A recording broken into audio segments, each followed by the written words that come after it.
வணக்கம்.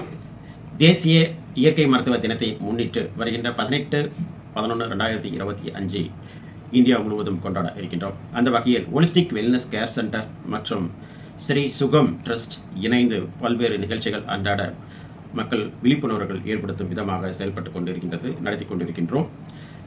இன்று இயற்கை மருத்துவம் என்றால் என்ன, இயற்கை மருத்துவம் மூலம் எது போன்ற சிகிச்சை முறைகள் இருக்கின்றது என்பதை பற்றி தான் இந்த வீடியோவில் பார்க்க போகிறோம். இயற்கை மருத்துவம் என்பது பஞ்சமகாபூத தத்துவத்தை அடிப்படையாக கொண்டு கொடுக்கக்கூடிய சிகிச்சை முறையாகும். நிலம், நீர், நெருப்பு, காற்று, பூமி, ஆகாயம் ஆக இந்த 5 பஞ்சமகாபூதாசின் தத்துவத்தை அடிப்படையாக கொண்டு கொடுக்கக்கூடிய சிகிச்சை முறைதான் இயற்கை மருத்துவம். இந்த 5 பஞ்சமகாபூதாசில் ஏற்படக்கூடிய ஏற்றத்தாழ்வுகளினால்தான் நோய்கள் உண்டாகுவதாக சொல்லப்படுகின்றது இயற்கை மருத்துவத்தில். ஆக அவற்றை சரி செய்வதற்கும் சமநிலை கொண்டு வருவதற்கும் இயற்கை மருத்துவத்தில் அற்புதமான சிகிச்சை முறைகள் உள்ளது. இந்த இயற்கை மருத்துவத்தில் 2 மெத்தடில் சிகிச்சை முறைகள் இருக்கின்றன. பாரம்பரிய இயற்கை மருத்துவம், அதாவது ட்ரெடிஷ்னல் மெத்தட் ஆஃப் சிகிச்சை முறைகள், மாடர்ன் நேச்சுரோபதி. அட்வான்ஸாக இருக்கக்கூடிய இயற்கை மருத்துவத்திலே அட்வான்ஸாக இருக்கக்கூடிய சிகிச்சை முறைகள். ஆக இன்று நாம் ட்ரெடிஷ்னல் மெத்தட் ஆஃப் நேச்சுரோபதி சிகிச்சை முறைகளை தான் இன்று பார்க்க போகிறோம். குறிப்பாக ட்ரெடிஷ்னல் மெத்தட் ஆஃப் நேச்சுரோபதியில் உணவு முறைகள், பழம், காய்கறிகள் மற்றும் ஜூஸ் ஐட்டம் இவற்றையெல்லாம் கொடுத்து சிகிச்சை கொடுக்கக்கூடிய முறைதான் டயட் தெரப்பி என்று சொல்லுவோம். இரண்டாவதாக பாஸ்டிங் தெரப்பி என்று சொல்லக்கூடியது நீர் மற்றும் ஜூஸ், பழம் வகைகள் இவற்றின் மூலம் இந்த உணவு முறைகள் மட்டுமே கொடுத்து சிகிச்சை கொடுக்கக்கூடியது. அவ்வாறு கொடுக்கும்போது நம் உடலில் உள்ள நச்சுப் பொருட்களை நீக்கி உடல் ஆரோக்கியத்தை மேம்படுத்துவதற்கும் நல்லா பலனளிக்கின்றது. மூன்றாவதாக மசாஜ் தெரப்பி. இயற்கையான ஆயிலை வைத்து நம் உடலில் ஆயில் மசாஜ் கொடுத்து, அவ்வாறு இந்த ஆயில் மசாஜ் கொடுக்கும்போது உடலில் உள்ள நச்சுப் பொருட்களை வெளியேற்றுவதற்கும் உடலினுடைய இரத்தத்தை அதிகப்படுத்துவதற்கும், இரத்த ஓட்டத்தை அதிகப்படுத்துவதற்கும், ஆரோக்கியத்தை மேம்படுத்துவதற்கும் நல்லா பலனளிக்கின்றது இந்த மசாஜ் தெரப்பி. நான்காவதாக நீர் சிகிச்சை, அதாவது ஹைட்ரோதெரப்பி என்று சொல்லவும். அந்த ஹைட்ரோதெரப்பியில் அதிக சிகிச்சை முறைகள் இருக்கின்றது.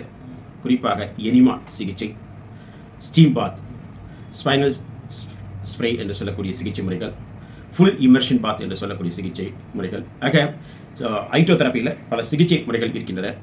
ஆக உள் உறுப்புகளை சுத்தப்படுத்துவதற்கும், உடலினுடைய வெளிப்பகுதிகளை சுத்தப்படுத்துவதற்கும், நச்சுப்புறங்களை வெளியேற்றுவதற்கும் இந்த ஹைட்ரோதெரப்பி சிகிச்சையானது நல்லா பலனளிக்கின்றது. அடுத்ததாக குரோமோதெரப்பி.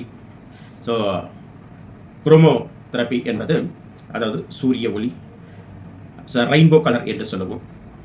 இந்த 7 வகையான கலர்களை வைத்து சிகிச்சை கொடுக்கக்கூடிய ஒரு முறை, நோய்களினுடைய தன்மைக்கு ஏற்றால் போல். ஆக நாள்பட்ட நோய்கள் ஏற்படுகிறது என்றால் அந்த எந்த நோய் இருக்கின்றதோ அதை பேஸ் பண்ணி இந்த குரோமோ கலரை வைத்து சிகிச்சை கொடுக்கக்கூடிய மெத்தட் தான் இந்த குரோமோ சிகிச்சை முறை. அடுத்ததாக யோகா சிகிச்சை. யோகா சிகிச்சையில் முக்கியமாக யோகாண்டு பிராணாயாமா, நோயினுடைய தன்மைக்கு ஏற்றாற் போல் சிகிச்சை முறைகள் இருக்கின்றன. யோகா சிகிச்சையில் எந்த ஒரு நோயும் இல்லை, நான் அன்றாட லைஃப் ஸ்டைல் மாடிஃபிகேஷனுக்காகவும் தன்னுடைய உடலை பாதுகாப்பாக வைத்துக் கொள்வதற்கும் யோகா இருக்கின்றது.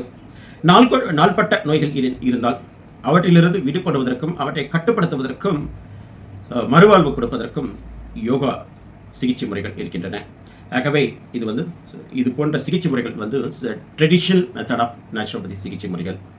ஆக இது போன்ற சிகிச்சை முறைகளை எடுத்துக்கொள்வதன் மூலம் நாள்பட்ட நோய்களிலிருந்து வெளிவருவதற்கும், கட்டுப்படுத்துவதற்கும், மறுவாழ்வு கொடுப்பதற்கும் இயற்கை மருத்துவ சிகிச்சை முறையானது நல்லா பலனளிக்கின்றது. அந்த வகையில் ஹோலிஸ்டிக் வெல்னஸ் கேர் சென்டரானது கடந்த 20 ஆண்டுகளாக பல லட்சம் பயனாளர்கள் பயனடைந்திருக்கிறார்கள் இந்த இயற்கை மருத்துவத்தின் மூலம். இது போன்றும் மீண்டும் ஒரு நல்ல தலைப்புடன் பார்ப்போம். நன்றி, வணக்கம்.